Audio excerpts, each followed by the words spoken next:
Hey YouTube, welcome back to the channel. Today's video is going to be a quick one. I'll be comparing the Furlan Marri Nero Sabbia's proportions with some of my timepieces here.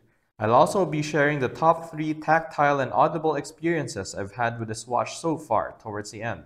So please do stay for that. This video is going to be split into 2 parts.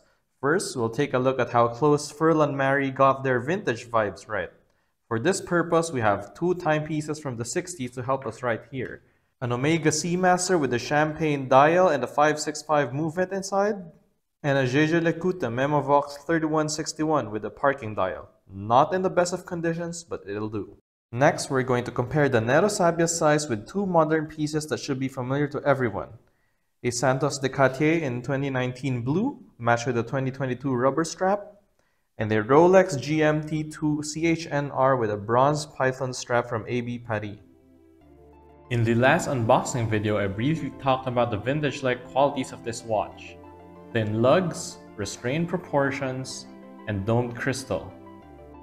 Having the Nero Sabbia side by side with actual vintage pieces here, you'd almost think they came out from the same era. The radial brushing on the bezel does a good job of making the bezel look thin, and the narrow crown certainly looks the part. The other pieces aren't chronographs, of course, but the button pushers are spot on as well.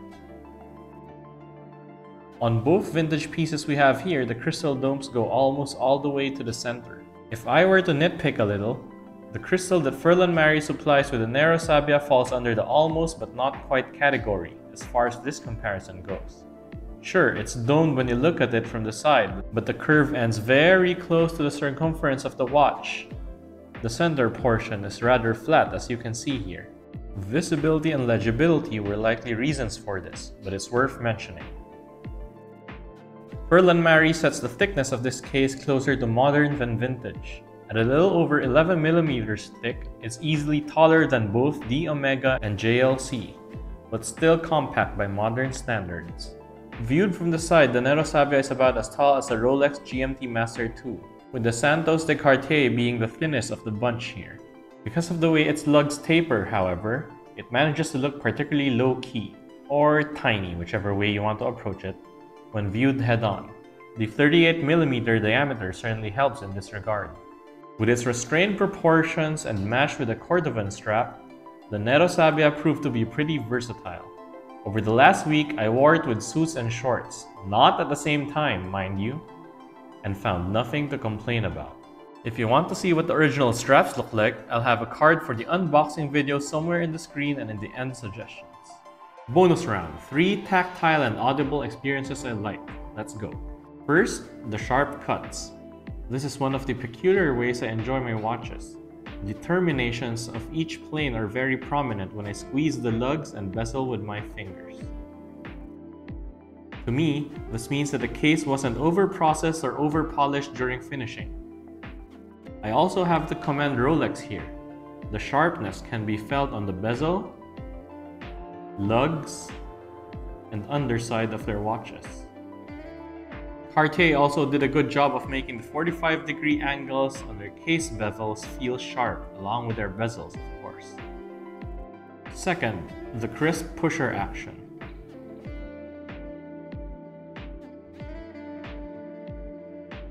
If you've ever dealt with a cam and lever chronograph like the Valjoux 7750 in this Longines, you'll be familiar with the vague feedback that this movement offers. You're never quite sure if you've pressed any of the chronograph pushers deep enough to activate them. Thankfully, that's not the case with the Seiko Mecha Quartz movement in this Furlan Marri. Much like a camera shutter button, there's initial free play, followed by a firm actuation. And this applies to both pushers. The chrono reset pusher has the same free play and firm actuation when you have a count to reset, but just free play when your timer is at 0. There's actual mechanics going on there and not just buttons on a circuit board.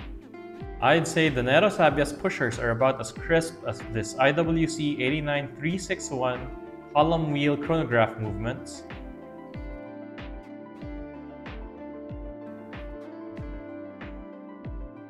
but not quite as crisp as the ones on a Heuer 02 Otavia that I used to have. That movement was something else.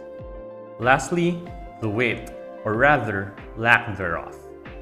Aside from being tall, mechanical chronographs I've handled over the years are almost always heavy, understandable given the complexity of their movements.